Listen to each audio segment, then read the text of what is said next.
Okay, welcome to the Board of Selectmen's meeting of June 6th. Please join me in the Pledge of Allegiance.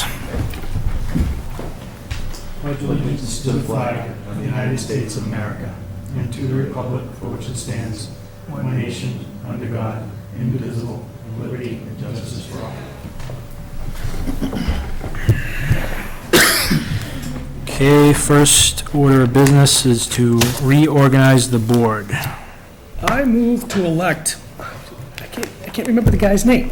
Oh, is that what the humor was all about? I move to elect Richard W. Schofield Jr. as the chairman of the Board of Selectmen. Second. Discussion. All in favor? Aye. Aye. Congratulations. Oh, then supposed to say opposed? Opposed?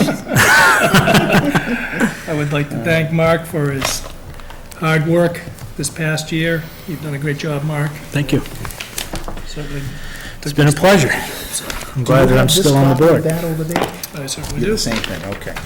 All right, Okay, officially handing over the gavel. thank you, sir. All right.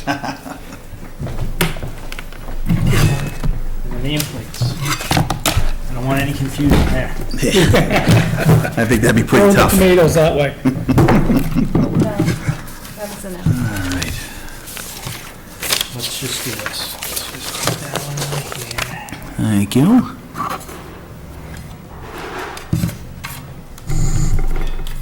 John? You don't have your photographer here to get a picture of that or nothing? No? You, at least you. I got my phone. All right.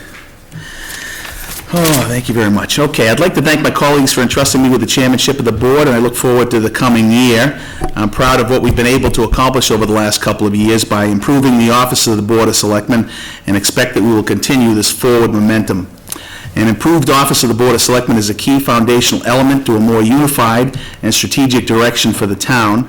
For too long, our boards, committees, departments have not been fully coordinated and focused on a common set of goals.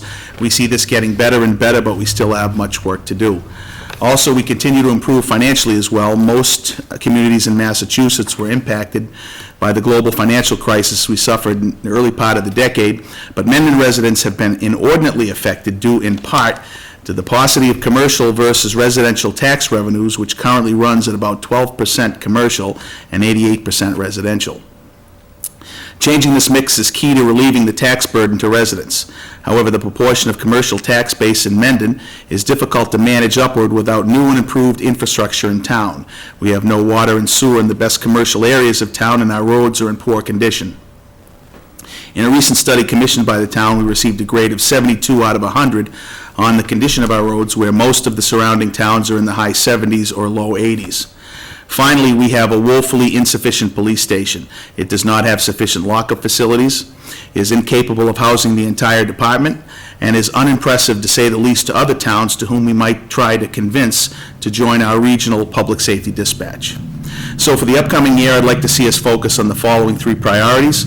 Number one, form an economic development committee to look at how we can drive rational commercial expansion to ease the financial burden to the taxpayers while minimizing the impact on our rural character and protecting our key historical assets. That one there's for Mrs. Lowell and Mrs. Schofield. That'll keep me out of trouble.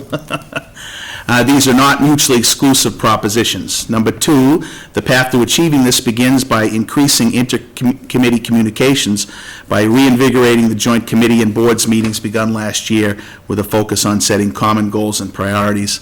And number three, develop and finalize a plan to build a new police station with no impact on the taxpayer, which I believe is completely achievable. None of these ideas originated with me. The idea of the Economic Development Committee comes from Kevin Rudden and Selectman Reel. The joint board meetings also came from Selectman Reel, and very few have been as engaged in driving forward a plan for the new police station than Selectman Burke. So let me say once again, I'm looking very much forward to driving these priorities with my two colleagues in the year to come. Thank you. Thank you. Thank you. All right, so let's see. Is Mr. Accardi here?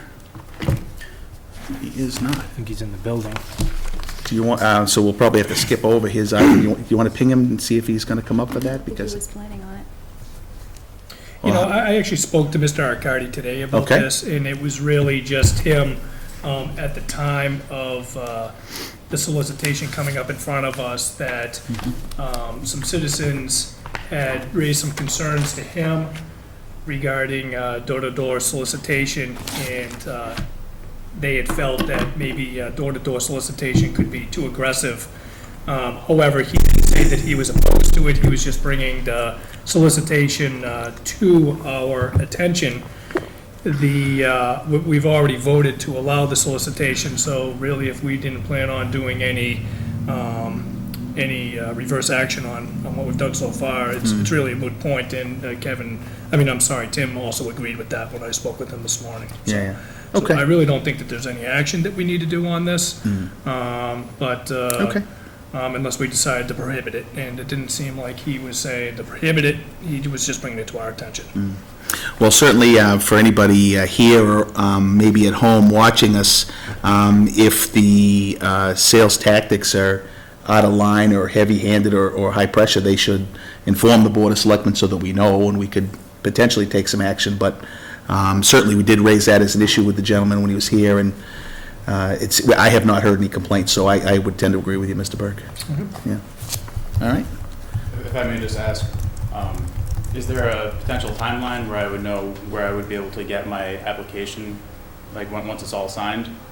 Just because my company, we're under audit, so I need to, for my compliance department, I need to show them that I've taken the right actions. Okay, so I believe where we left off was there was a routing slip, right? Actually, I have the actual license has a place for the police chief and the building inspector to sign if it's approved, and I don't have those signatures yet, so if Mr. Icardi does not have a problem with this, I can just have him sign it. Can you email that over to me, or? Yeah, I can, Or I could come back and pick it up. Yep, sounds good. Okay, cool, thank you. All right. Okay, good. Okay. Okay, so let's move then to consider amending the entertainment license mail review by Roy Ventures Corp. Good evening. Let's go ahead and make the motion. We'll do it in discussion. Okay, so I move to amend the Sunday entertainment license for Roy Ventures Corp., DBA End Zone Sports Pub, to include mail reviews. Second? Okay, discussion. Do you want to, we might as well start with you good folks and just explain what you're... Sure, my what you're name is looking Jim Roberti. I'm an attorney. I'm representing the Vazes here on this, and I heard the motion. I just wanted to clarify it. Is it just the Sunday license that's being amended? I thought it was supposed to be the... May I? Yep, go ahead. I know, I was looking at the license that was issued this past renewal season. The entertainment license itself doesn't specifically say what type of entertainment, so it's not like it prohibits mail reviews. Do you have a... The previous licenses, it specifically stated that. Right, and we had talked, I think, I'm new to this, but I think my client and the prior attorney he was working with, they had talked to Brandon, and Brandon suggested that he filed some kind of an amended letter, which I think he did. Jim Roberti. Yep. And I think he did do that. The issue is that I think the prior licenses in the past did recite that mail reviews were, and they kind of track the statute, if I'm correct. Yeah, that one actually looks like that's for automatic amusement license, so that's not a 180. This is what they've been issuing to them, mail reviews. Right? Okay. So he just doesn't want to run afoul of having mail reviews, and it just didn't want to be, when I heard the motion, it's just the Sundays, it was to all. If I could, this is the existing Right, I've seen that, entertainment license. I've seen that. Yeah, it doesn't, my concern is it doesn't say mail review on the entertainment, the existing license, and the state, this is a state law that says you have to list the type of activity, type of entertainment, so in as much as it doesn't state it, it should be stated it's part of the original application, and if it wasn't in the application, then it was a matter of amending the license to now state this mail review activity. Right. and he- Okay, so we're juggling with multiple, we got multiple plates spinning here at the same time. Sure. So let's cover off one thing at a time. So number one, in our motion was a reference to Sunday only. Clearly, you don't want Sunday only, right? Correct, The days of absolutely. the week would be, is it any day of the week you're seeking, or? Well, it could be any off night, Monday through Friday, and then, or Monday through Saturday and Sunday.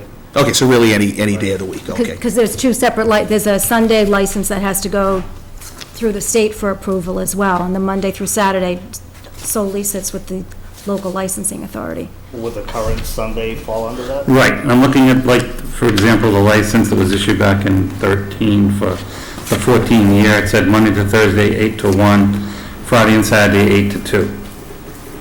And then there would be a separate license, like she'd said, for Sundays. Right. Okay, so Brandon, would we need then two motions?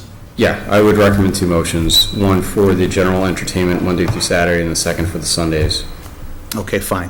All right, so let's put that aside, because you're clearly looking for all days of the week, so I understand that completely. Okay, now, I wanted to just make clear for anybody listening at home or anybody here as well, that what we're talking about here is not an adult entertainment Correct. license. These people are clothed, they could Correct. be walking down Main Street the way they're clothed, although I don't know why they want to. But I just want to make sure it's clear, so that people don't think that we're putting adult entertainment outside of an adult entertainment zone. You're just asking for a dancing license that requires you to specify what type of activity would go on when you submit the application. I just want to be clear on that. We've had these since '97 when we Right, first opened. Right. Right. Okay. And there's a stipulation in the license that says that there's no nudity. That It's clear in the license that that's not Right. what's going to occur. Right. So if I'm correct, the one motion that I just read is a correct motion. Correct. Right, we just need Sunday. an additional one. Yes, you, And then we just right. need, okay, Correct. that's fine. Yeah, that's what I got out of it too. Right, Brandon? Correct. All right, Okay. cool. All right, so, any more discussion on the motion on the floor? Okay, all those in favor? Aye. Any opposed? Unanimously. Okay, good. So then I should just do the second motion then, right? Yeah. So I move to amend the general entertainment license for Roy Ventures Corp. DBA End Zone Sports Pub to include mail reviews. Second. Okay, discussion. So the only concern I have, I should have probably mentioned it before in the other one, but I can mention it now during this discussion, is simply just the issue of parking. So how are you handling that now? Because I know there'd been some back and forth here, and we were concerned about safety across the street, and then we blocked off the entrance for a while. I mean, what is your intention to handle that bit? Well, for a while, we had parking across the street. Well, we started parking across the street because it was open, and then because we were crossing the street, I had a detail officer every Saturday night that would cross, and then we got a letter from the board saying that we had to block it off, and then they blocked it off, and then there was, somebody had asked for a charity event that we had to use it. They had asked, I believe, Mark, and they opened it. I don't know how often they're using it now. We haven't really been that busy on weekends, but So if I recall, the reason why that issue even popped up in the first place is you actually had a personal experience where there was a dangerous situation where there was no detail. Yeah, there was, we had the letter sent out in the past, and then over time, the barriers were opened up.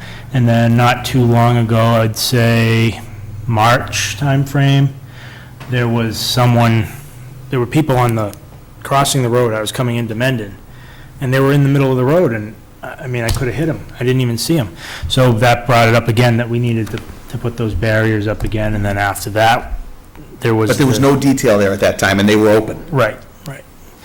It's just people are pulling in there, and I don't blame the business for that. It's just that we need to never make told sure. them to park there. It was open. Well, right, They right. just assumed that they could park there. It Right, was- so that's, Initially started parking there. That's when we had the detail every Saturday, and then we got the letter, they blocked it off, and that stopped. Okay, so assuming that you don't have access to that across the street, if we just assume that for the moment, right? Do you feel confident you got enough safe parking for what you want to do with this? I understand from from the police department. I did talk to public safety today. They said that in the past when you had this, you guys were great. There was never any problem. There was never any issues. They didn't have any issue or problem at all. I just want to make sure that parking's accounted for, and we can't necessarily count. Right now, right now they park on the shoulder, excess parking, they park over in the self-storage facility that we own also. So- Oh, okay. I didn't realize you guys own that too. Yeah. Okay, all right. Okay, so you feel comfortable with the parking arrangement then? Okay, all right, fine. Any other discussion? Now, if we are to have like a big event and we hire a detail, is it all right to park across the street? I would think that we should just be notified, like we've done with the drive-in, they'll say, could we use that parking lot, and we'll go through a process just so that everyone's aware of it. Yeah. I think I'm open to those occasional times. I where you're am gonna as meet, well, but, yeah. Yeah. So should he dialogue with Diane, or is that? Yeah, he would just notify Diane, yes, and then yes, Jan. Because typically we have whoever's using it sign a release form. Yep, as that well. makes sense. Yep. Yeah, and we vote on it, and But the most important thing for us is just safety. We'd hate like heck to see somebody get hit there. I mean, it's dark at night, and, Well, there's a street light, the signage and the street light directly across from the edge of the parking lot. but you would have a detail officer Correct. there, though, if they're gonna park, you're gonna park them across the street, right? All right. And is it fair to stipulate that you'd have them there till the last car leaves? Yeah. Is that fair enough? Yeah? Okay, so, because I think that's important, because otherwise you still run the chance of somebody getting hit. Yeah, Yeah, okay, because right now I scheduled a detail, we have a detail inside from 10:30 to 2:30 to cover me until, Okay. until 2, but that extra half hour covers me. gotcha, okay, perfect, good. All right, any other questions, Mr. Burke? No. Okay, all those in favor? all right. Any opposed? Passes unanimously. Okay, thank you Okay, very thank much. you very much for your help. Okay, thank you, Brandon, as always. Yeah, no problem. Yeah.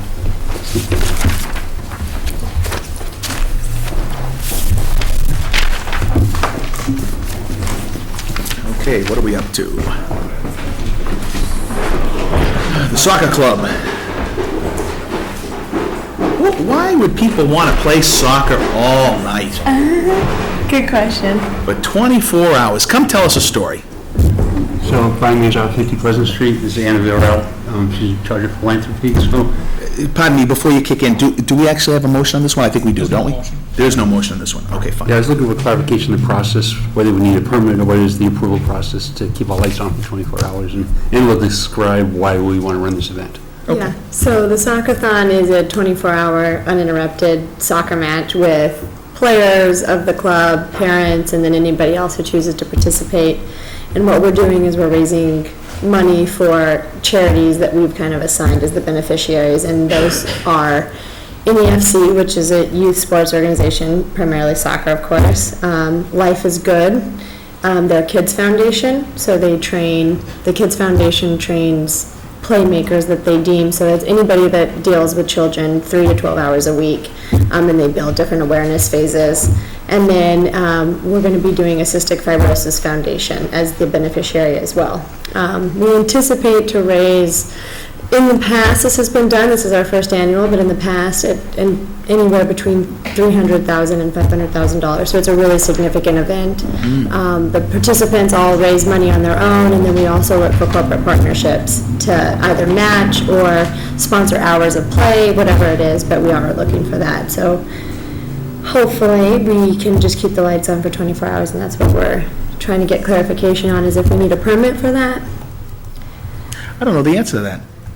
So what did they do when they had do you remember back when they had the 24-hour backward baseball game at the Veterans Field? Well, Yeah. the way I look at it is that this isn't town property. So typically, when people come in to look for permission, it's because they want to do something on town property.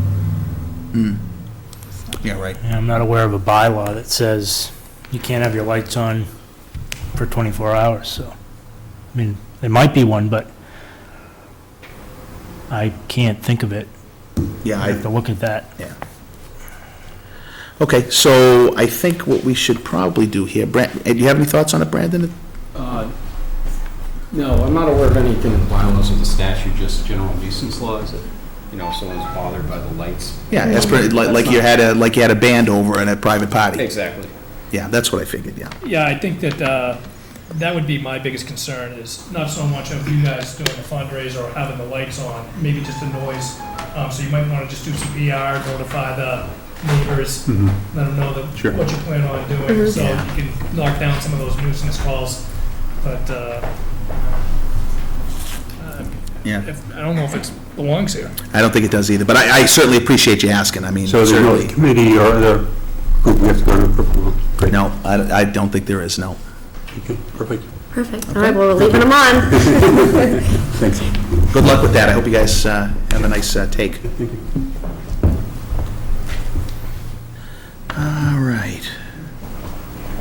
Oh, we're 10 minutes ahead, we're doing good. Community choice aggregation, now we have a motion on this one, right? We do. Okay, before we make that motion, well, yeah, let's go ahead and do it. Want to make the motion? Yeah, go ahead, let's go ahead and do it. So I move to approve the Community Choice Aggregation Program. Second? So, discussion, so my only issue, I did read through it front to back today, and my only issue is, it just seems like from reading it, they've got the function of a town administrator confused with a town manager. And I would like the language cleaned up a little bit to make sure that it indicates the Board of Selectmen are making all the decisions. I don't know if you guys had a chance to. I did not have to a read chance, through I it. apologize. Do Is we there a have a ti- specific section where that was, Rich, do you know? It was feathered all through it, I think, and I know that, Kim, you mentioned before, there is a paragraph that specifies it, but I think it would be easier to just put Board of Selectmen through the rest of the document rather than to, you understand what I'm? Yes, I do, thanks. Hi, I'm Brian Murphy from Colonial Hi, Brian. Power Group. Nice to see you all, and congratulations on your new position. Thank you. Thank you, Mr. Reel, for your service in the past year.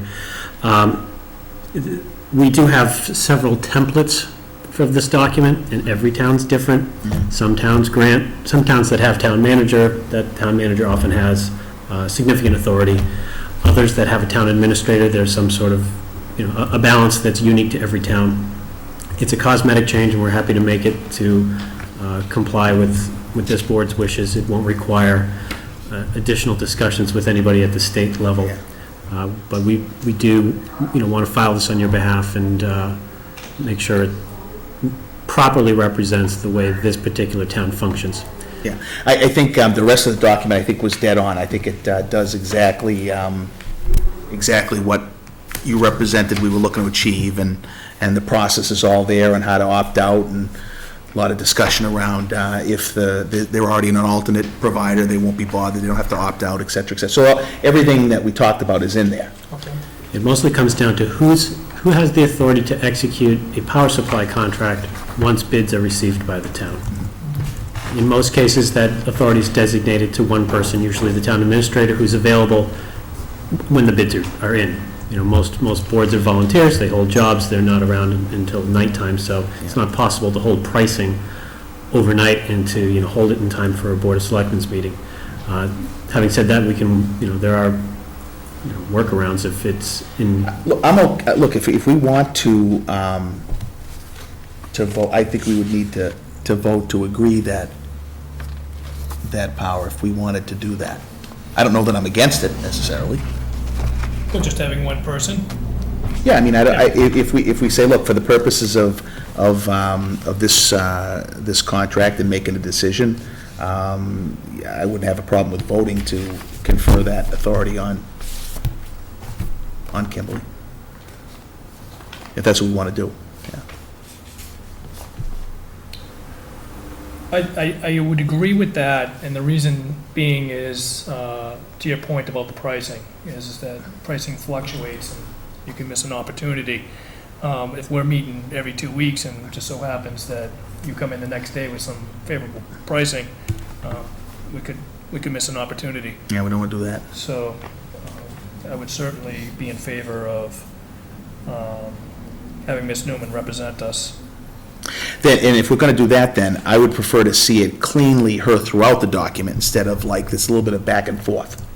Yeah, we did leave it a little nebulous because we weren't sure That's that- that was making me uncomfortable. So let's at least make it clear the one way or another. So if that's what you guys want, I'm completely happy with that, but let's just clean up the document to say that these decisions are getting made by the town administrator in communication with the Board of Selectmen.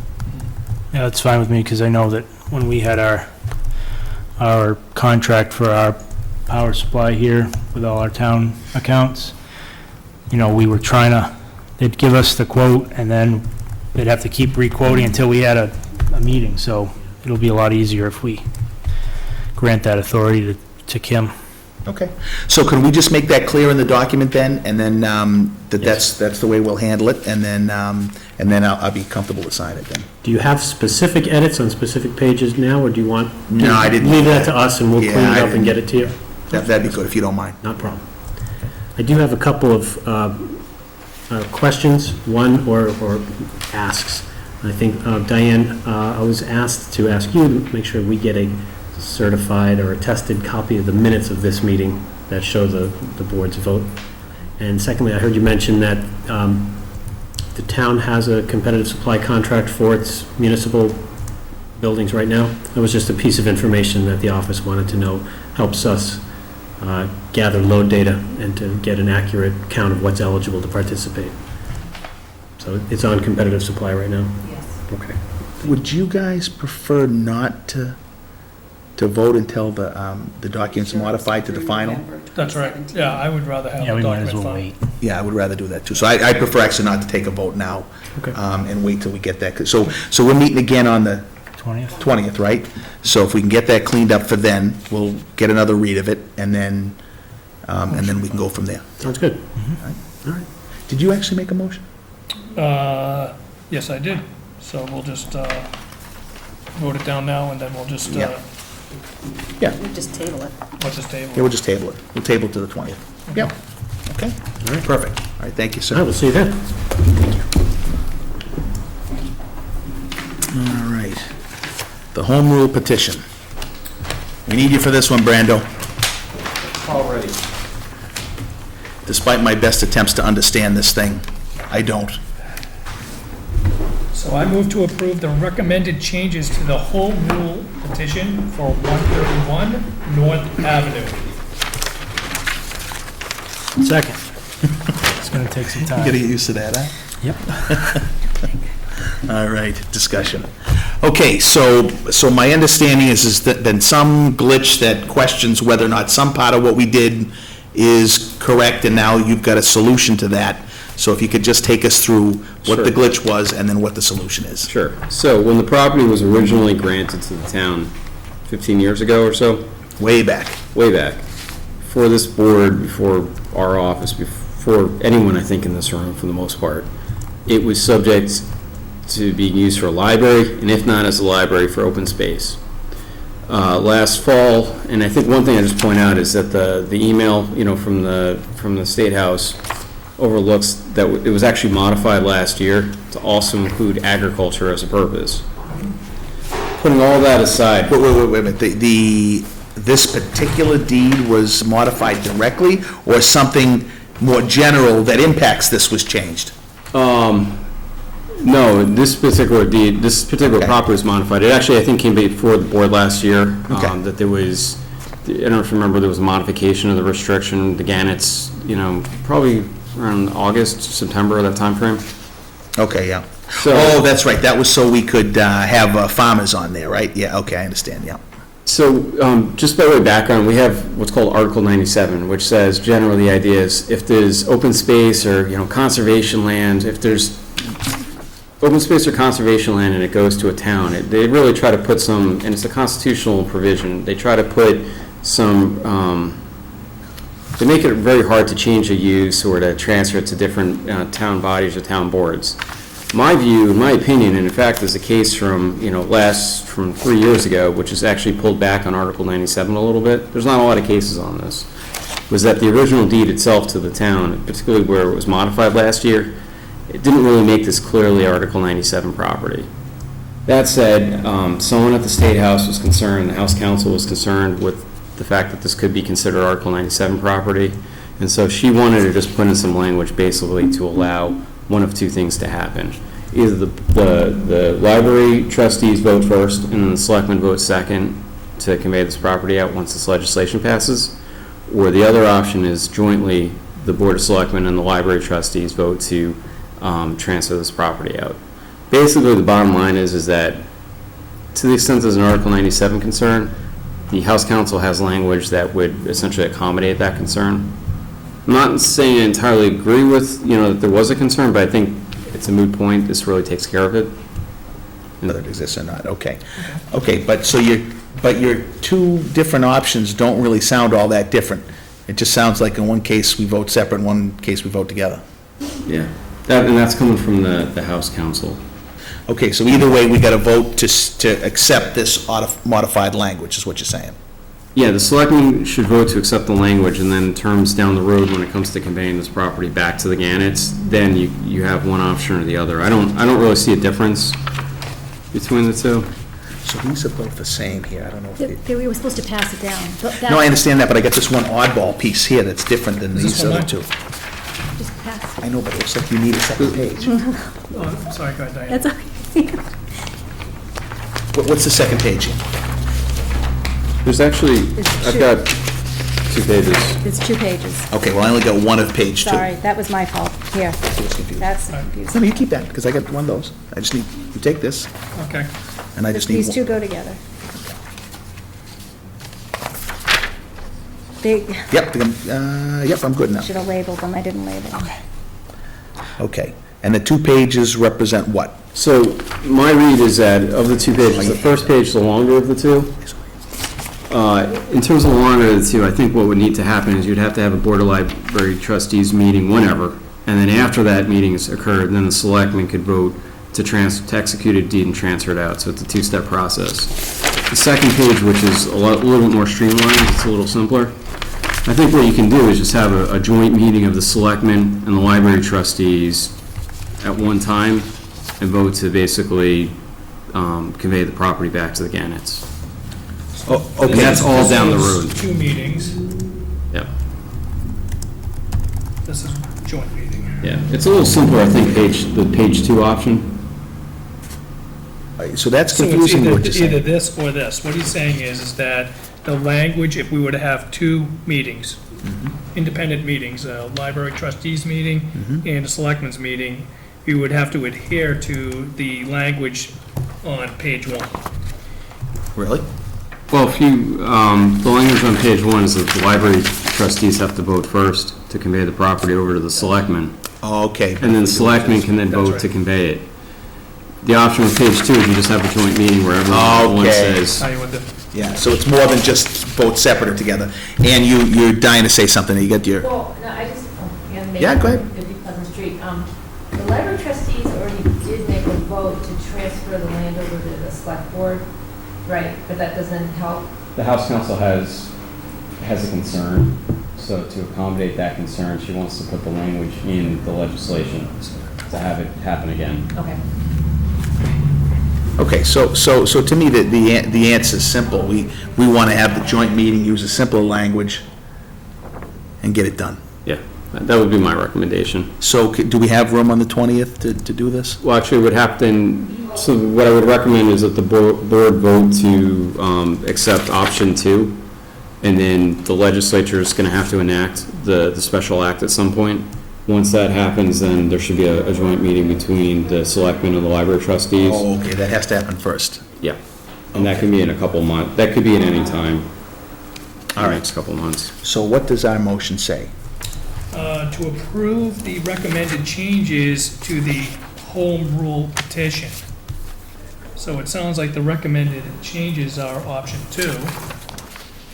So I don't think we have to rewrite the motion, to be honest with you, because of the word recommended.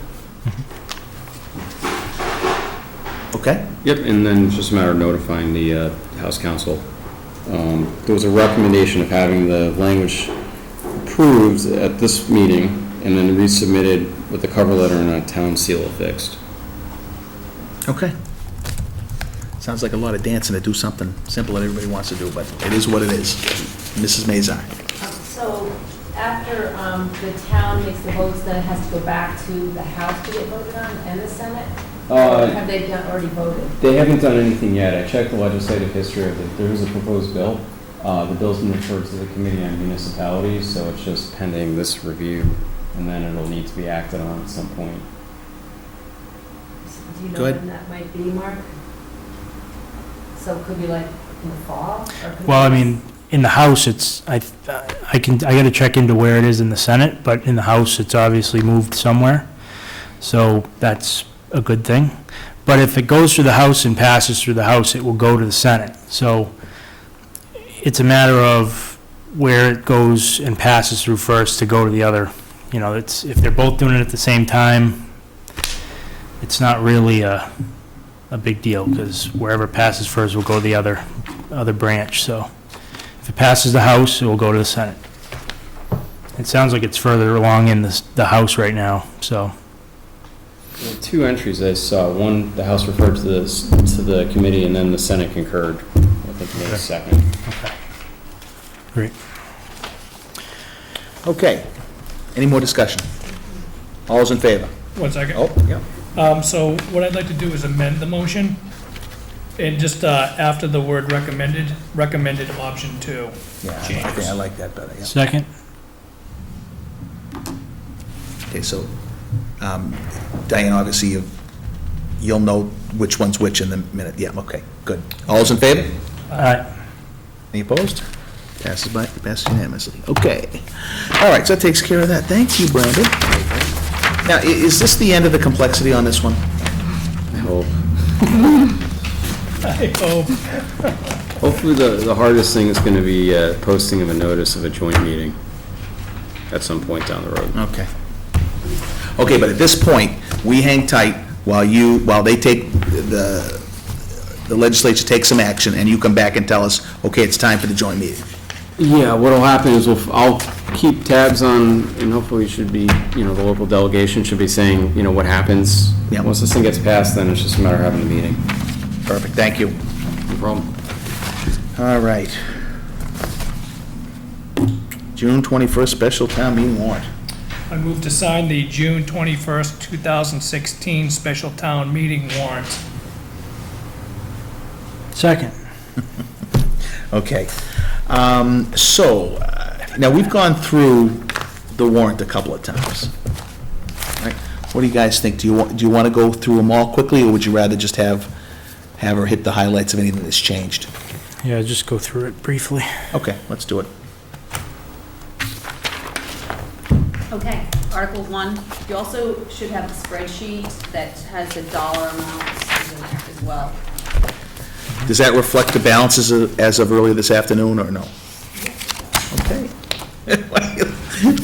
Why are you looking at me like you're amazed at that question? All right, hold on, let me find it. Because I created the spreadsheet today, so really there's no other possibility. Yeah, gotcha.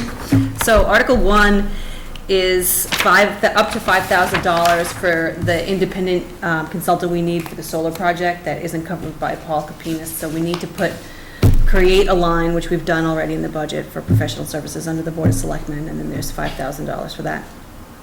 Article 2, Okay, so does Brandon know about this one, by the way? yes, Okay, good. All right, he's the one who recommended this particular line item.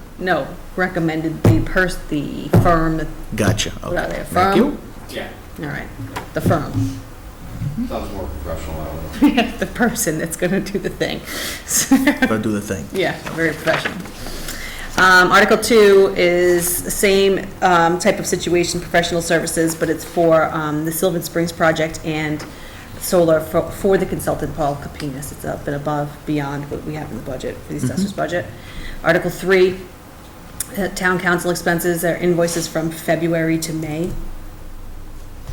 Article. Okay, now, this was that issue of the buffered up invoices. I don't think that's, It's overages that we weren't able to cover in the current budget. Okay. Article 4 is the annual fee for CMRPC, that we talked about before. Which that won't happen again, right? We've got that covered, right? For No, next it will happen again. it will. Okay, We are aware of it. Remember, it's in KVS, but not in the budget document, so it wasn't incorporated. no, no, but for 17, it might be a problem, but going forward past that, it shouldn't be. Oh, right, of course not. Now we know, and That's what I'm we're on saying, it, yeah, yes. okay. Article 5, overages for World Band. Well, Comcast, Okay, so, domain renewal. but before we go on that one, just so you know, I don't know if did we copy everybody on that? Because I asked for the World Band contract. Actually, the World Band contract technically expired in 2013, and it's been auto-renewing, or we've been going by the terms of it since then.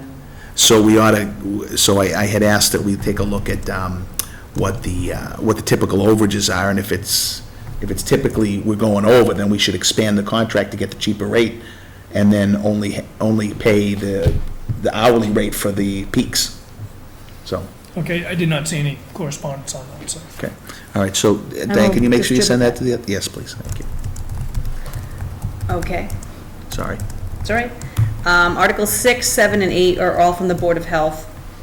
I think they might have been here to talk about this before, but one covers engineering costs. They don't have an engineering line in their budget. It's above and beyond. There's been excess tonnage for disposal, so they need about 2,000 more. Last summer, for Article 8, additional testing was needed, so this is in anticipation of additional testing for Lake Nipmuc. So it's an estimate of a number at this point, but that's how much we added to the budget for FY '17, so. Article 9 is snow and ice deficit. Hold on, now I'm off the financial. It's really 10. Article 10, Irons Way. 11, this is delivering the warrants to every household. Okay, yeah, Article 12 is Tatro Field and Veterans Park, $25,000 from CPC Reserve. And then Article 13 is Beaver Solution Device, $3,000. So that is a grand total of $25,000 from the CPC budgeted reserve, $3,000 from the land bank, and $85,561 from free cash, which leaves us with the remainder of $10,701 in free cash. And that's that. okay, good. I have FinCom on Wednesday night to also review. Have they started to talk about any of these yet? Nope. Okay. Had a nice 2-week break in between.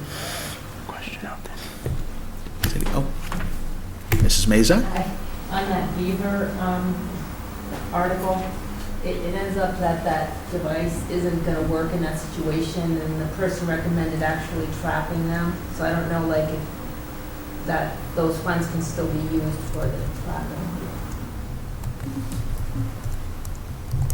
Installation of a Beaver Solution device, it doesn't. Well, that's a solution. It's a device that's To gonna, prevent flooding, yeah. Well, okay, let's read the article, because if the article's not narrowly written, then there should be no problem, you just put it in your motion. installation of a Beaver solution device. Trap. Yeah, that should be sufficiently generic. In my mind. Yeah, absolutely. Brandon? Yeah, I mean, as long as it's a solution, it could be anything. Okay, thank you. Alrighty then. All right, all those in favor? Aye. All right, passes unanimously. Okay, that takes care of that.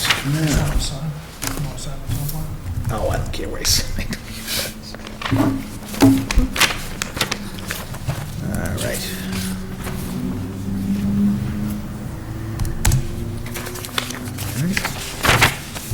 Just one copy of this, Diane? Yes. Mr. Burt? I mean, Leo? Alzheimer's is kicking in. Okay, consider authorizing town administrator to advertise. Okay, now we don't actually have a vote, we don't have a vote on this. There is a motion, there is a motion. We got a, okay, fine, Because what I need you to vote on is the rates and the hours. understood. Yep. So I move to authorize the town administrator to advertise for a building inspector at, and then there's a grade and a step, and then salary. That should be zoning enforcement, because you, at the last meeting, you actually voted for the building inspector. Right, but we didn't set a rate then either, so. No, it's the other way around. Last meeting, you voted for the zoning enforcer, but not the building Okay, so inspector. since we don't have the numbers, that's going to come out in the discussion here, so let's have the discussion first, and then we can do the motion. Is that all right? Yeah. Did we receive official notification from our building inspector that he's resigned? Yes. Yeah. Okay. Yeah, we did. Okay, so, all right, so what is your recommendation, Ms. Newman? Well, the building inspector is an M4, the rate starts at $26 per hour.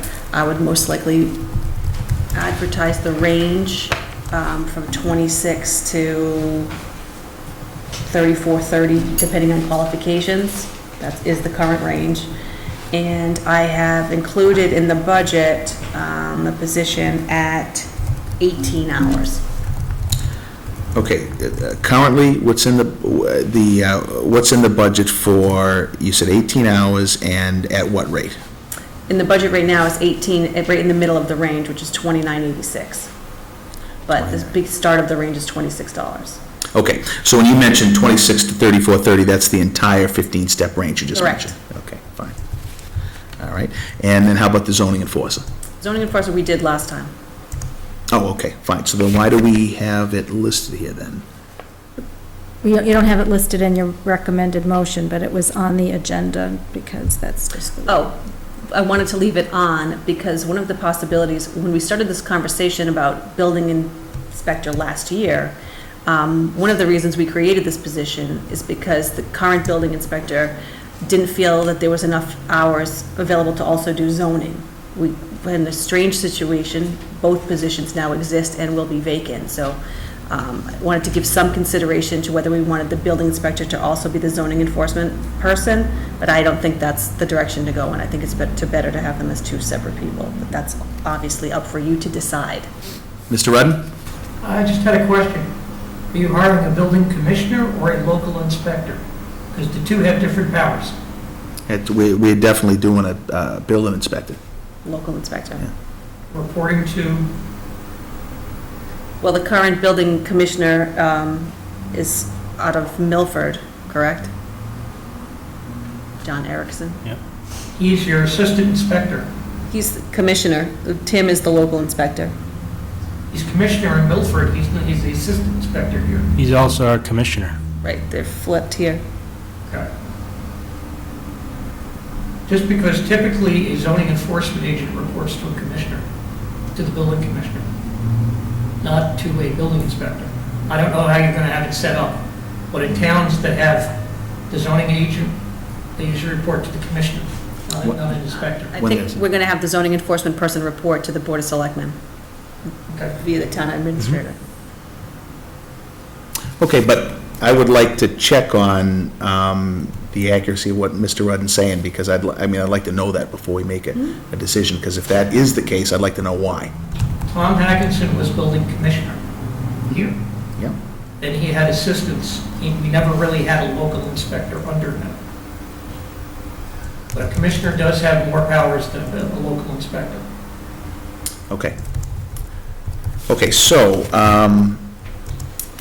good. Why would you recommend splitting the duties up? Well, one of the reasons is conflict potentially of the jobs in the hours that are required.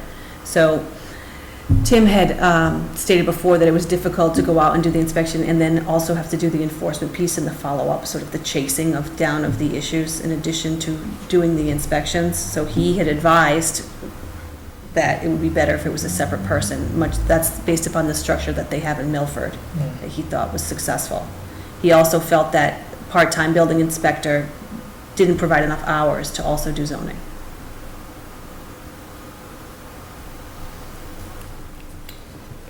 I'm not sure, from my standpoint, Mr. Chairman, I'm ready to vote on this. I think I need to do some more homework. I'd like to speak with our prior building inspector and get a little bit further confirmation of. You mean our existing? Oh, I'm sorry, existing, well, Okay. I don't know when I didn't see the letter of resignation, so I'm not sure when he's. No, he just asked not to be reappointed, so he's still. Oh, July. okay. We're doing the appointments next meeting, correct? Well, I asked resignation, and I've confirmed resignation, so I apologize.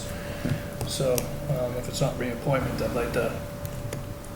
I'd like to speak with him a little bit further on this before I vote on this personally. Mr. Earl, do you have an opinion on that? Oh, I'm all set. I mean, if Chris wants to wait, that's fine, but I have no further questions into this. I think we should have two separate positions, and I think we should move forward, so, but that's fine. Okay, so if we were to take a vote right now, I would probably vote the same way, but I'm happy to defer to Mr. Burke, and I'd like to have him have the discussions he'd like to have. Okay, thank you. Thank you, so we'll just table that? It's fine with me. All right. Okay. So we never made a motion on that, right, because we didn't have rates in there. We did make a motion. Oh, no. No, you didn't, because you I had... didn't have the rates, but I made the motion, I just didn't fill in the rates, so. Okay. I'd like to ask that next time our motion have your recommended rates in it, Okay. okay? And that way there we can make the motion, discuss it, modify the motion if we have to, and then move forward. All right? Got it. All right. Okay, that brings us to signing the accountant addendum to the Town Hall Employees Union Agreement. That should be fairly straightforward. We have a motion on that one, right? I move to sign the accountant addendum to the Town Hall Employees Union Agreement. Second? Is there any need to discuss that one? Going on with that one, I mean, we saw the note from the, I'm sorry. Union rep? Thank you very much, the union rep. Okay, all those in favor? Aye. Okay, so for anybody listening, all that is that we ended up hiring a town accountant at 25 hours and not 18. That technically makes them full-time. It technically puts them in the union, and our recently agreed contract specifies the accountant as part-time, and what we just voted on was to say that the contract should reflect what we've just agreed, which is a full-time town accountant at 25 hours. Okay. Discuss request for proposals for 62036 Milford Street and 3 North Ave. Okay, so, Mr. Burke, I think you requested this item. I'm not all the way through the RFP. I have gotten at least halfway through it, but why don't you... Sure. Well, the reason why I asked to discuss this evening is we had Kevin Meehan and Joe Antonellis had come to the Board of Selectmen's meeting with a recommended RFP they had done on their own to help assist us along with determining what we'd like to do with those parcels of land on North Ave and on Route 16. Really, I just wanted to talk amongst us of really determining what our next steps are, so we can start planning ahead. Obviously, the land's been sitting for a long time. There is an RFP, an existing RFP on that parcel. It hasn't done much since the day that RFP was published. So I just want to really lay out what our next steps are. And I truly feel that we should be aggressive on doing something with those parcels. To your point in your opening remarks, Jim and Schofield. So I would say that it's a good time. There's some interest in those on those parcels right now. I've heard more rumblings of people that are starting to become interested in those parcels, and recognizing the fact that we're interested in growing our community. So I just really wanted to be able to talk that through and see where you think we were on this as well. Okay. All right, so I'll start. Where my head's at is, I guess, I kind of talk straight, so I might as well not change my approach now, which is obviously whenever, my company creates RFPs for our customers all the time. And obviously, the idea is to develop an RFP that you become the best suited to answer and win, right? Which Mr. Meehan and Mr. Antonellis make no bones about, and I don't blame them. I would do the same exact thing, absolutely, right? So I have no issue with that whatsoever. I think, but that it leaves it incumbent upon us to make sure that we know what the impact of all the various options or specifications or requests that are made in the RFP. So I found myself, when I read it, say to myself, what does that mean? Or what would be the result of that? So I have a lot of questions. So what I would see myself doing, wanting to do, is, number one, finish reading it and marking it up so I know where all the questions I got are. Number two, then maybe having a sit-down with Brandon to see, okay, what do you think this stuff would mean, right? And then have a sit-down even with Mr. Meehan and say, okay, what did you mean by this? What did you mean by that? Just so we're clear on it, right? And then once we understand what the impact is, we might sit down and say, okay, this is pretty good, and it's given a different approach, we're 95% of the way there, so I think we should change A, B, C, D, and E, whatever it might be, right? And so then we decide if we change it and then vote to release it or not. That's the way I would see it. And I agree completely. I'm glad, I just wanted to make sure that we laid that out, and Yeah. I really think that we should start putting some realistic goals on what we want to do with that property. Yeah. It's been sitting for a long time. Mrs. Mazak? Yeah, I had some comments. Can I come up there, or? Yeah, if the comments are on the content of the RFP specifically, we're not prepared to do that now. I don't want to do that now, because we can do that when we get to the point where we're actually debating what's in the RFP. I don't want to do that at this point. Well, one comment I have that's not exactly in the RFP, it was mentioned that an RFP has been out there and no one has been interested, but the RFP that was put out previously was for the commercial piece. Nothing has ever been put out for the top piece. So, so it's not like people haven't necessarily been interested. Yeah, I think. Hasn't been put out. Yeah, I think the comment is more around, the whole thing becomes more interesting when there's an option to do something with more than just the commercial piece, and I think that's a fair enough statement. Can I comment on the conservation restriction aspect? Because I'd rather not now. I don't want to debate the contents of the RFP at this point. When we get to the point where we've decided what we want to do about the RFP, then we can do it then. But it's in my view, it's a waste of time now. I don't want to get into it now. I have, I've been in favor of doing something with this property since I've been selectman, and before that. One thing I want to understand, and this does kind of get into the RFP a little bit, but not just kind of skims it, is, it says minimum bid price $300,000, but I'd like to know, going into any process of disposing the property, what is the value of that land? I'd like to have that information. Okay, so what you're commenting on is about the structure and the format, not the details of what ends up happening, right? Right. And I agree with you 100%, because that's the funny enough that with the piece you just mentioned is one of the pieces I read, and I said, what exactly does that mean? I couldn't quite work that one out, and I had to do more research on it. So I agree with you 100% there, Mr. Reel, absolutely.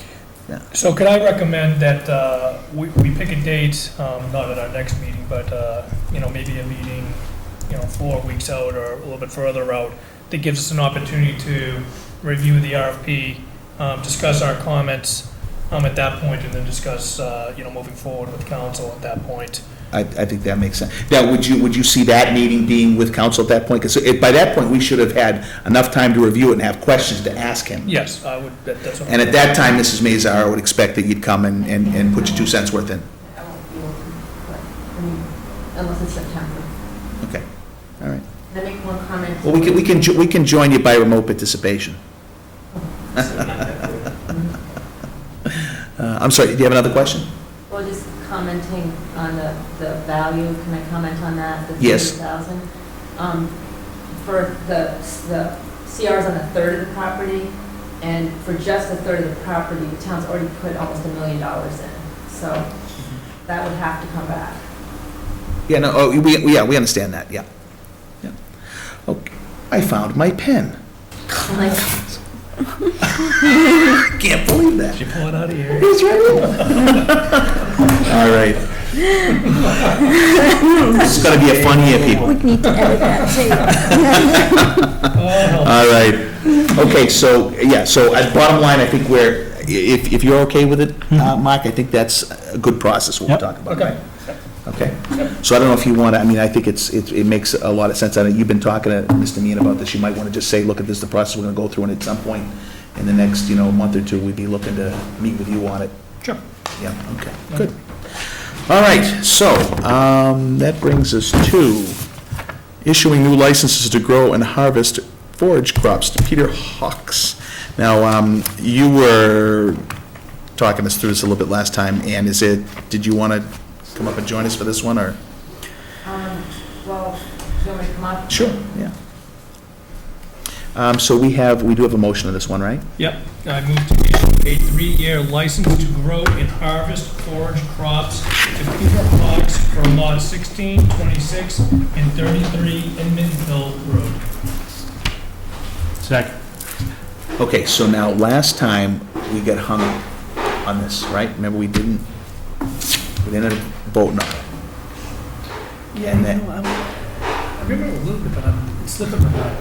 well, the this is just- hang-up was around one of the properties and the fact that a 3-year time frame could constrict us, and that we wanted to know, part of the deed, not the deed, but the agreement, the license agreement said that we would have to, if we terminated mid-term, compensate him for some amount of money, right?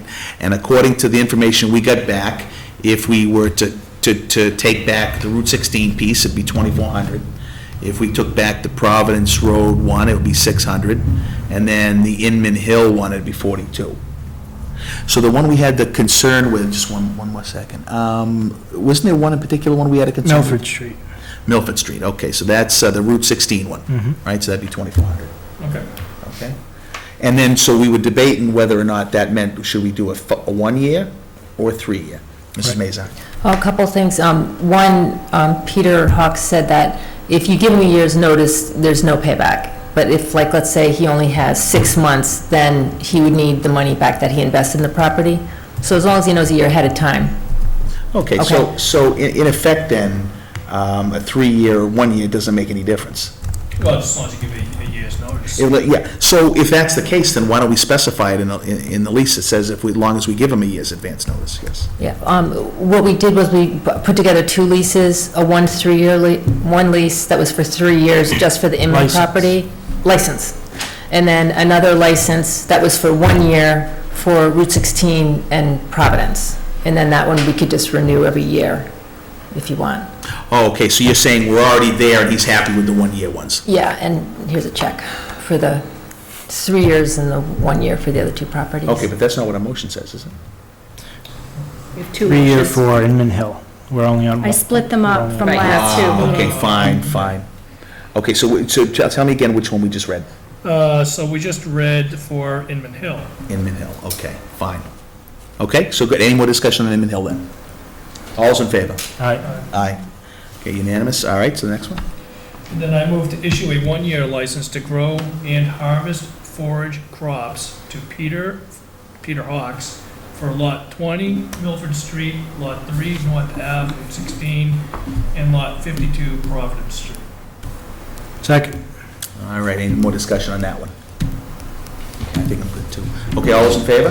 All right. Aye, unanimous. Thank you, Ann. Okay, that brings us to senior tax work-off abatement and veterans. This includes veterans as well. I see in my peripheral vision, I see Mr. Rudden with his hand extended high up. Did you want to come and sit with us?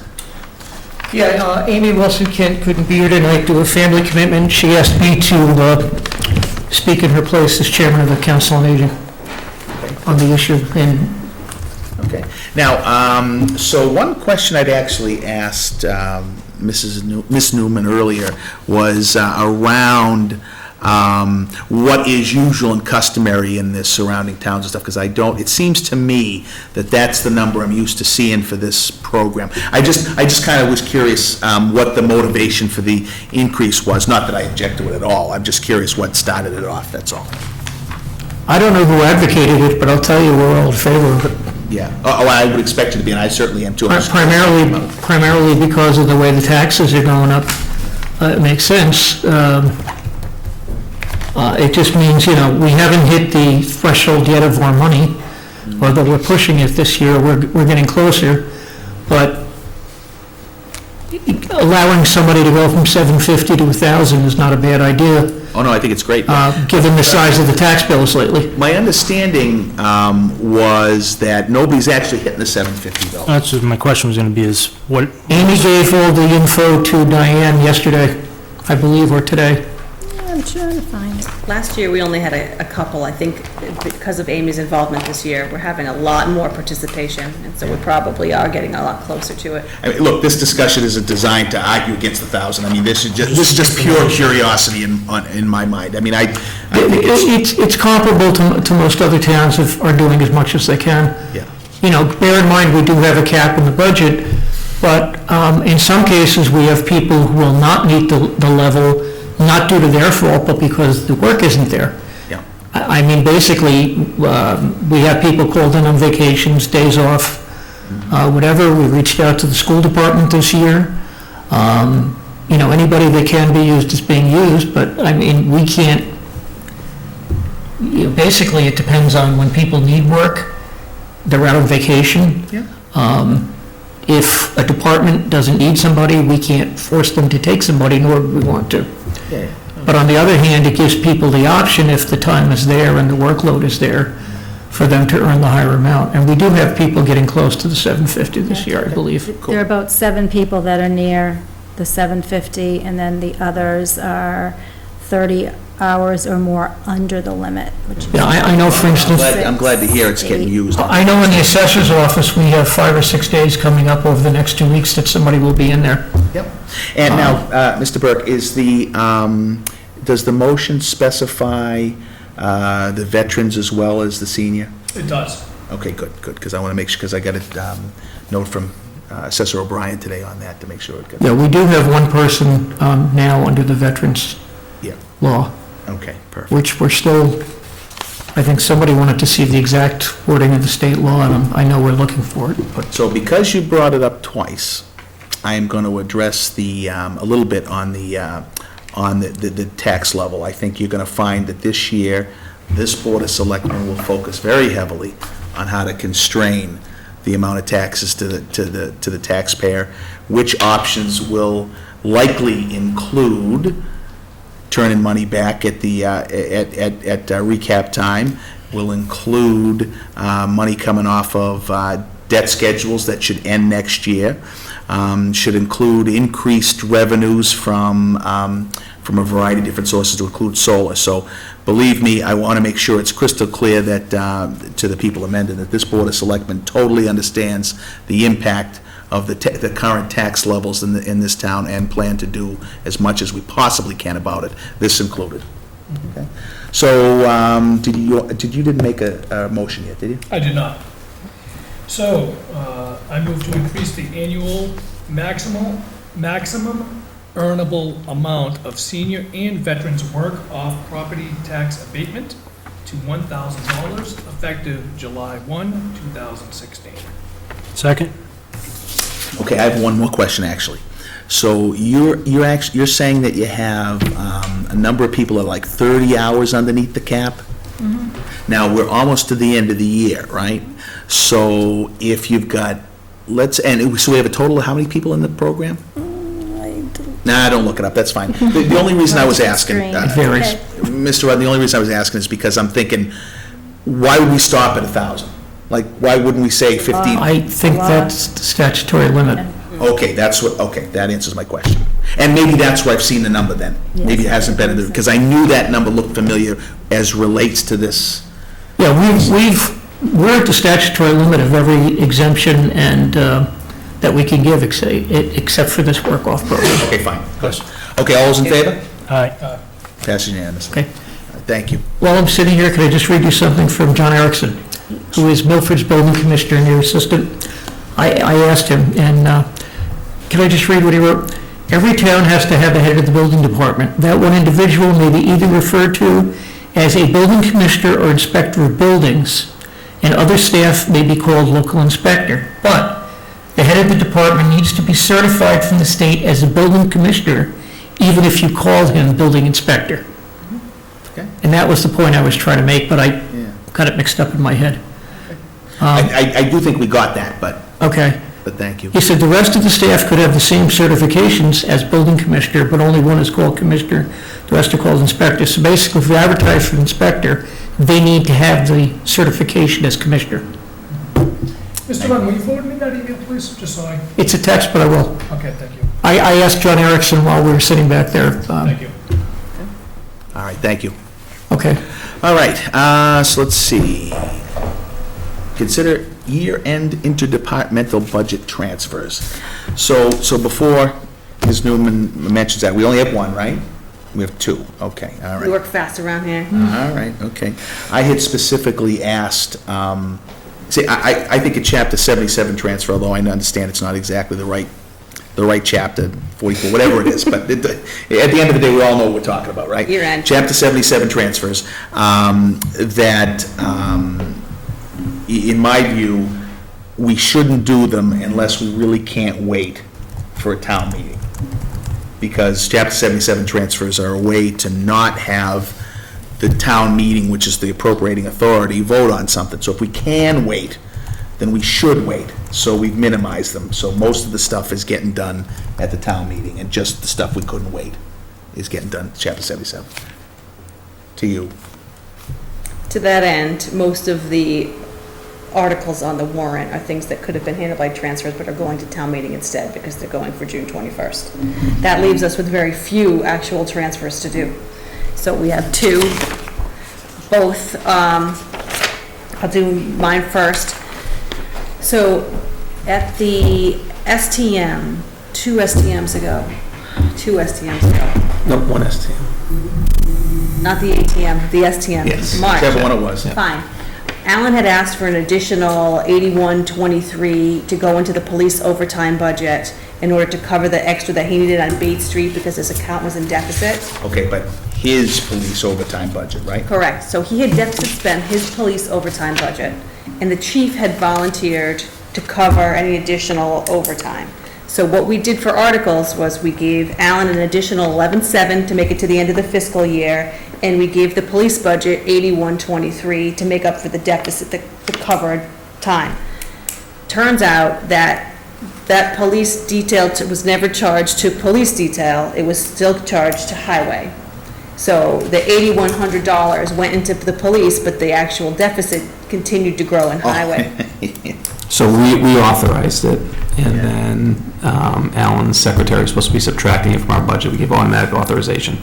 So it never came out, she never took it out. Well, okay, so I gotta ask a question on this now. Are you saying, did we improperly vote the wrong line item at STM, or we voted the right one and it just went in the wrong bucket when we executed it? No, the charges, the hours weren't, the payroll processes weren't charged to the correct account.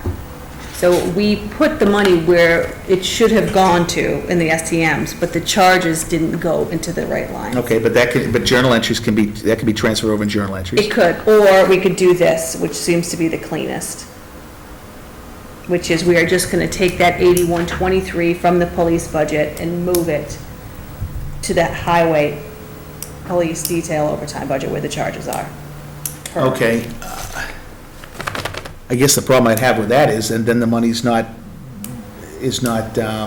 being charged to the correct line item. I mean, I don't want to do it just because it's easy. But it is, because the only reason it was ever charged to the police overtime, would have been charged to the police overtime detail budget. Overtime is because Alan had already expended his entire budget. It should have always been, it was always Alan's expenditure in his budget. Okay, so Alan's line item is police detail. It's not overtime, there's no word overtime in it, it's police detail. Yes, For police when he's doing detail. road work, right? Yes. Okay, so this money was supposed to go into that line item, is that right? No. Did go in that line item. The money went in the right place. The problem was when it was submitted, it was coming out of the wrong account. The money went, to the right place, but it was never subtracted from the right account. He deficit spent in police details with the highway department when he shouldn't have. He should have come up with police overtime. You can't deficit spend in that account. Okay, I gotta be honest with you, I'm still confused. Okay. I get it. Well, please explain it to me. If we had ignored I mean, I get the police- general concept, but. Just look at it this way, ignore the police department piece of it at all. Pretend like we never tried to solve this problem with finding the solution back then. Alan deficit spent his police detail budget because of that massive project he had on Bates Street. Understood. So he asked for money to cover that. The charges went into that account, the money should have also then go into that account, in this simple, easy world. But what we did instead was come up with this other crazy solution, because we're not allowed to deficit spend, which was, we'll have the police cover it, we'll charge any additional work to the police budget, and we'll give them the money, and then we'll give Alan enough money to get to the end of the fiscal year. Well, none of that needed to actually occur, because the charges just continued to pile up in Alan's overtime, police detail budget. And so the whole thing we did to try to have the chief cover and do that never even occurred. None of it happened. Okay, you got it. So now we need to, but we did, because we believed that it was happening, put the money into the police budget because we thought the charges were going there. And so now we need to take that money back out of the police budget and stick it back in Alan's budget. Okay, and that's where it does belong. Exactly. Fine, I'm good then. Okay, here's the form. Okay, so. Believe me, that's been, we've been working on that one for a while. No, we do have to have a motion for these. There are blanks in the front of the books. Yeah, but we're gonna sign, yeah, go ahead. So I have to,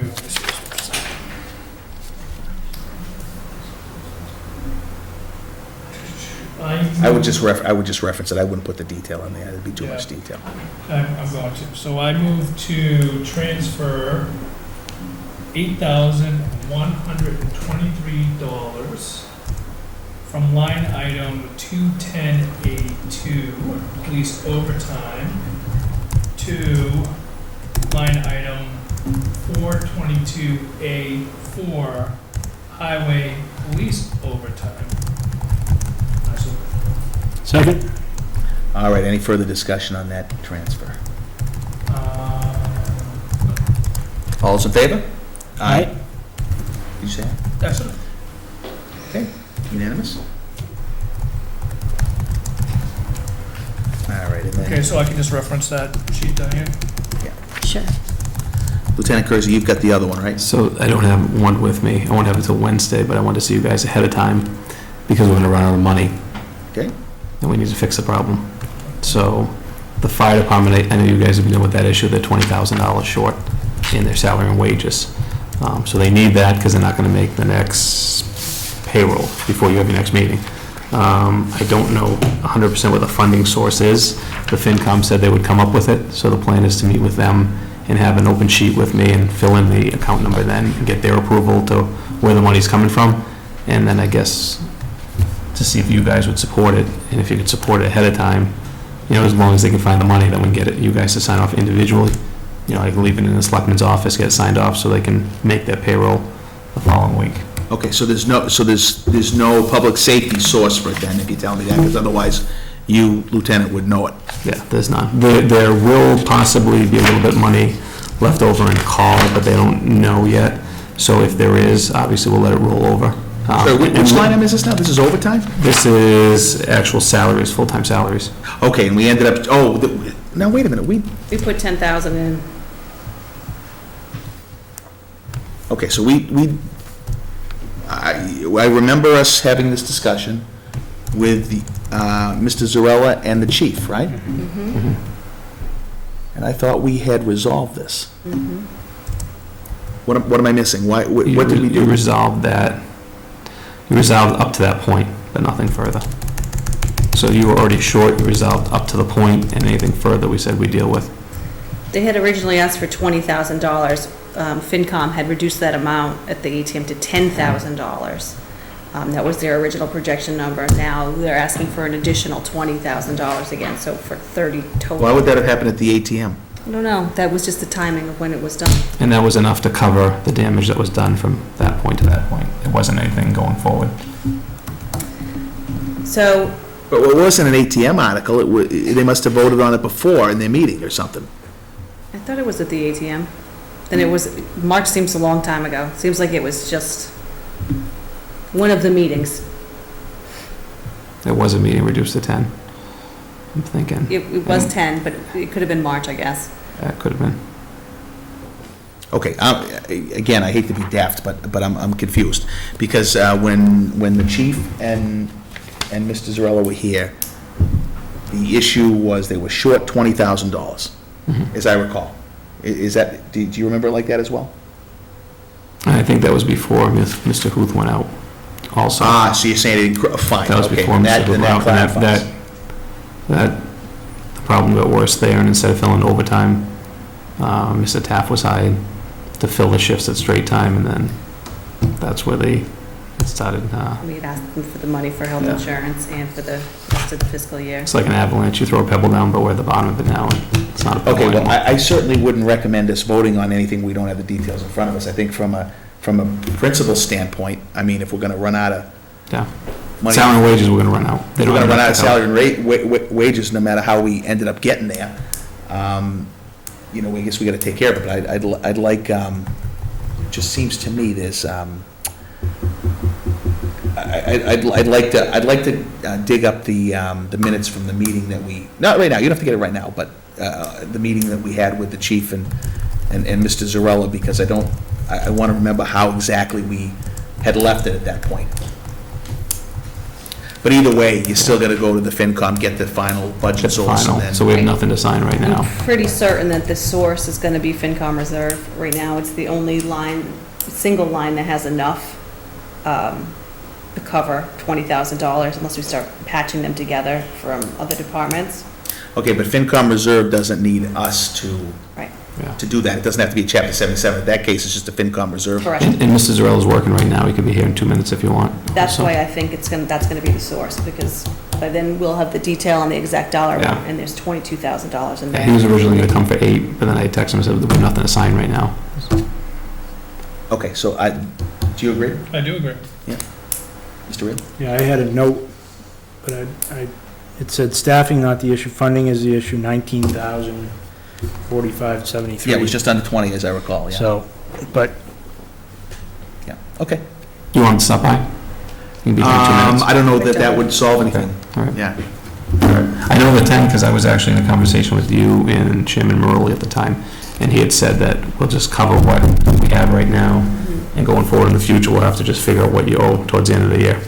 Okay, but so the amount that you're seeking for the FinCom to get is how To much? get it's 19,000 and change, so that's what we So just the said. same for 19 you 20. just mentioned? Yeah, Does that include the health insurance? that does not include the health insurance. That's just salary and wages.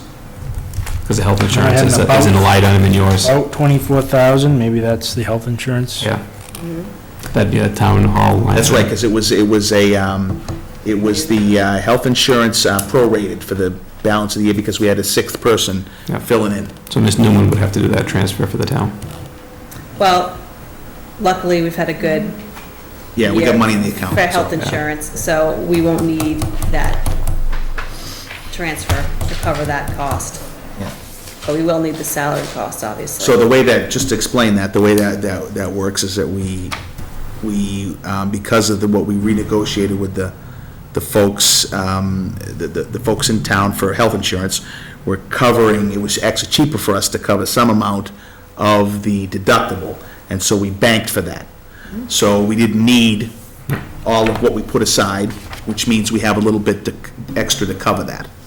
So, all right. And what we have in full-time wages for fire right now will just cover this week that we're in. Okay, so, well, After you, this week was 0. How does okay. that- all right, so you've got to see the FinCom no matter what the case here. To get the funding source. Correct. Well, and either way, whether it's a FinCom transfer or it's a Chapter 77 transfer, they've got to vote and approve. Correct. So if they go Chapter 77, then you get something to bring back to us. But if, so I think what that means then is, That's the amount, so if we can get a funding source approved from them, can we get a vote to go with their? Yeah, because the problem that they've got, so they almost have to go, Yeah, we they can't almost make it have to the to next go meeting. FinCom transfer, because I don't want to meet just for this, and there's no reason why they can't do I'm that. all over it. Okay, fine. That's why But it's I'm not gonna already change, what there. I'm telling you is gonna be this exact way I tell them. Yeah, exactly, yes. So, I'm already there. All right? Okay, good. All right. okay. Thank you, sir. So you guys need to take a vote to sign that, or? No, not a FinCom transfer, we don't have to.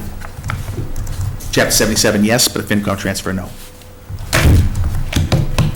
I think what we're probably gonna have them do, so that you think they can transfer away from FinCom, or are they gonna have to do It's gonna be. the chapter 77? No, And they're gonna it's sign off on it's a it? reserve fund transfer, it's 2/3. So they can put it wherever they wanna go? FinCom reserve is one of the only things that a FinCom actually makes a decision on, it doesn't just recommend. Now, should we do a backup in case they don't take it out of FinCom reserve?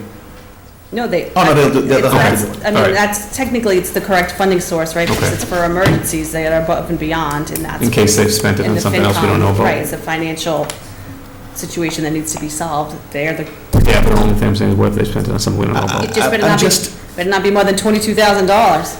I'm just a little frustrated because I don't understand why this is an emergency now. We had this whole discussion, and I really want to see those minutes again as to what we agreed, because those numbers, the numbers that Lieutenant Kersey's mentioned are the same ones you just mentioned, which is the same ones I remember. And I know we provided a solution. I don't remember what it was. But anyway, we'll figure that out. But either way, we got to solve the problem. I got it, Yeah. and Okay. thank I you. mean, it's Thank you. 6 days before they're about to run out of money. How does Yeah. that occur? Okay, thank you. Okay, so we took care of all that. Now we're on to minutes. All right. So I move to approve the regular session minutes of April 6th and 11th, May 11th and the 23rd, and executive session minutes of January 20th and May 23rd, 2016, not be released. Now, you didn't mention March 14th? No, because you guys approved those May 2nd, and I didn't notice that till after I typed Okay, up so the they're just agenda. mislisted here. Okay, great. You seconded it? Okay, great. All those in favor? Aye. Okay, unanimous. That is it. Do we have any topics not reasonably anticipated? I have a question for Brandon. He just left. I just, Oh, okay. I want to just mention that we had our town cleanup on Saturday, and we had over 70 volunteers, and the calculation was done to look at what that in-kind contribution would be in terms of labor, and it was about a little over $5,000 and Awesome. what it valued at, so. it was I really- saw a lot of yellow bags outside. It looks like a lot of pickup was done. Yeah, there was a lot of pickup done, it was a good day, and Lions Club provided lunch, so, Yeah, they're always It was good. great. They're always good for that on those cleanup days.